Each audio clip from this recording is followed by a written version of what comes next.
ناظرین اکرام السلام علیکم۔ تو آج کی ویڈیو میں آپ کو ایک حدیث سناؤں گا مکمل ترجمہ اور تشریح کے ساتھ۔ ویڈیو پوری دیکھیے گا، انشاءاللہ آپ کے ایمان میں اضافہ ہوگا۔ حدیث حضرت ابو ہریرہ رضی اللہ تعالی عنہ سے روایت ہے کہ رسول اللہ صلی اللہ علیہ وسلم نے فرمایا، جب انسان مر جاتا ہے تو اس کے اعمال منقطع ہو جاتے ہیں سوائے تین چیزوں کے: صدقہ جاریہ، وہ علم جس سے فائدہ اٹھایا جائے، نمبر 3 نیک اولاد جو اس کے لیے دعا کرے۔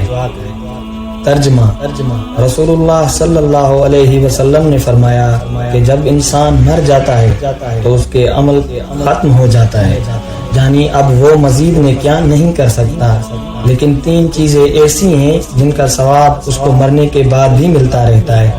نمبر 1 صدقہ جاریہ، یعنی ایسا صدقہ جس کا فائدہ لوگوں کو مسلسل پہنچتا رہے، جیسے مسجد بنوانا، کنواں کھدوانا یا کسی مستحق کو تعلیم دلوانا۔ نمبر 2 علم نافع، یعنی ایسا علم جو دوسروں کو سکھایا ہو اور لوگ اس سے فائدہ اٹھاتے رہیں۔ نمبر 3 نیک اولاد، جو مرنے والے کے لیے دعا کرتی ہے، جیسے مغفرت کی دعا یا قرآن پڑھ کر اصالہ ثواب کرنا۔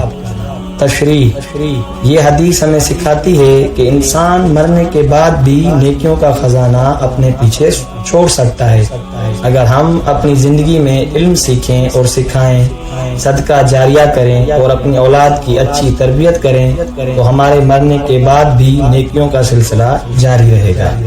یہ حدیث ہمیں دنیا میں صرف عارضی کامیابی کے بجائے دائمی نفع کی طرف متوجہ کرتی ہے۔ ہمیں چاہیے کہ ہم ایسے اعمال کریں جو مرنے کے بعد بھی ہمارے لیے ذریعہ مغفرت بنے۔